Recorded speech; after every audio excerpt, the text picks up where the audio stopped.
Hi everyone. So today we are going to do a continuation of the video figures of speech. So this video will basically cover a few figures of speech that we think are very important when you analyze certain texts. Okay. So the figures of speech we are going to cover in this video are irony, onomatopoeia, antithesis, oxymoron, and imagery. So the first one is irony.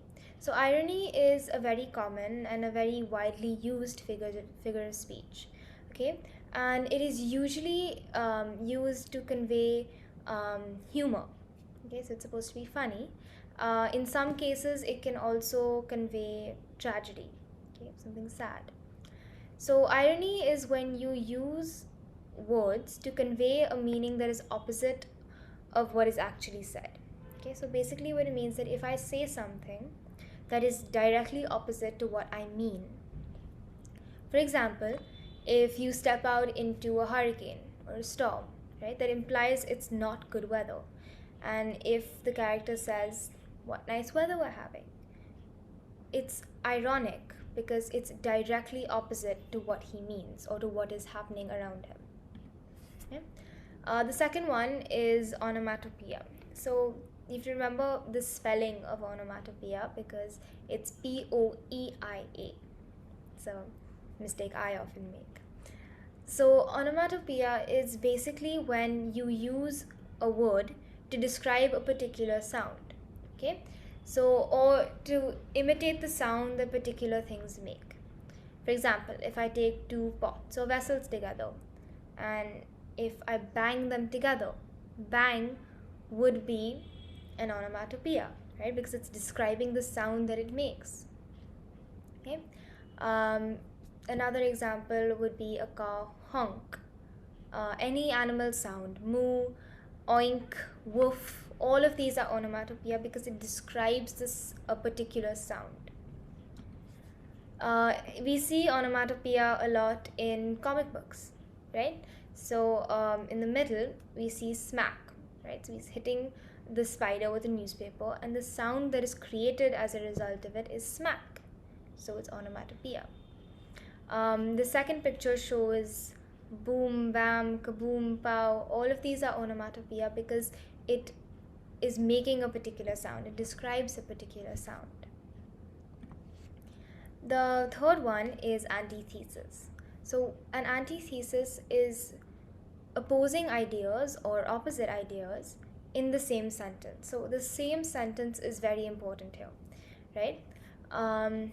So in a very famous expression is float like a butterfly, sting like a bee, right? So this shows us two contrasting or two opposing ideas or animal actions, right? So this silent floating butterfly, and on the opposite side you have an aggressive stinging bee, right? These are in the same sentence, and that is why it is an antithesis. Now many people confuse antithesis and oxymoron, right? So an oxymoron is also opposing ideas or contrasting ideas, but these happen one after the other, or they're said one after the other, right? Antithesis was in the same sentence. This happens one after the other. Okay, so it is two or more words that seem to be opposite or are opposite that appear in conjunction. So a couple of examples which are very well known is deafening silence, bittersweet, passive aggressive, small crowd, right? So if you take the example of small crowd, a crowd would imply many people, right? Small would imply less.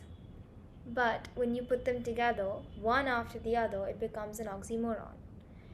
Oxymorons still make sense, even though they are opposite, like small crowd. You could have a crowd that is relatively small, right?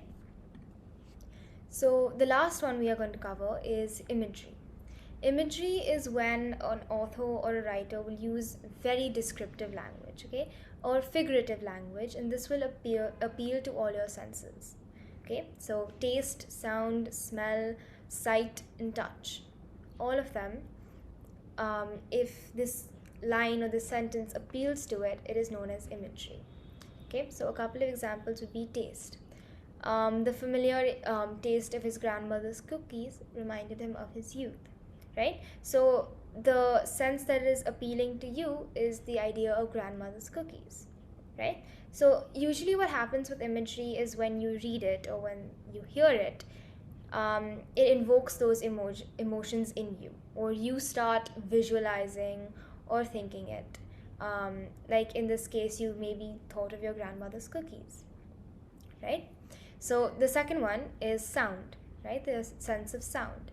The concert was so loud that her ears rang for days afterward, right? So this is appealing to your sense of sound, hearing, right? Visual imagery would be the sunset was the most gorgeous they've ever seen. The clouds look pink and gold. When you hear it, maybe you actually visualize the clouds looking pink and gold. And when this happens, it is visual imagery. Okay? There are two more examples, smell and touch.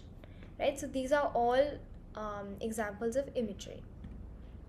So now I'm going to give you a couple of sentences of phrases and read them, and then I will discuss the answers.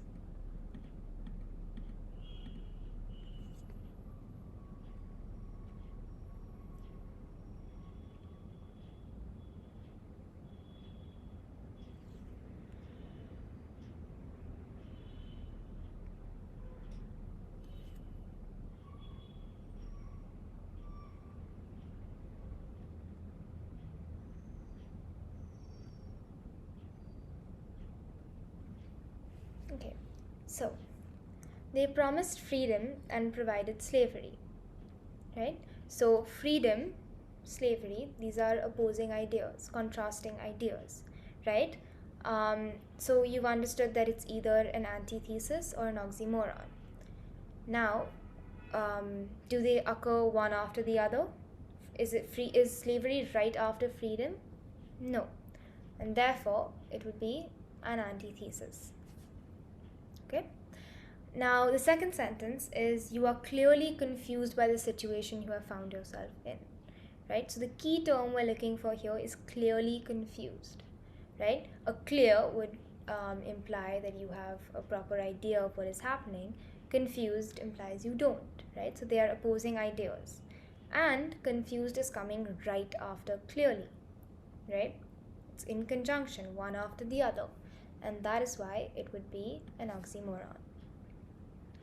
Now, the third sentence, silence your cell phones so that it does not beep during the movie. The key term here is beep, right? So it's imitating or describing the sound your phone would make if it rings, right? Beep. So that is an onomatopoeia. The fourth sentence is the class lasted for an endless hour, right? So again, the key term is endless hour, right? So an endless means it doesn't end. An hour is a defined moment of time. And they're happening, or they're being said one after the other, and that is why it's an oxymoron. And the last one is from a very famous poem known as Daffodils. And a host of golden daffodils beside the lake beneath the trees, fluttering and dancing in the breeze, right?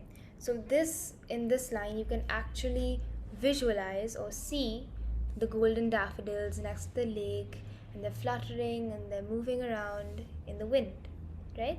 So it is imagery.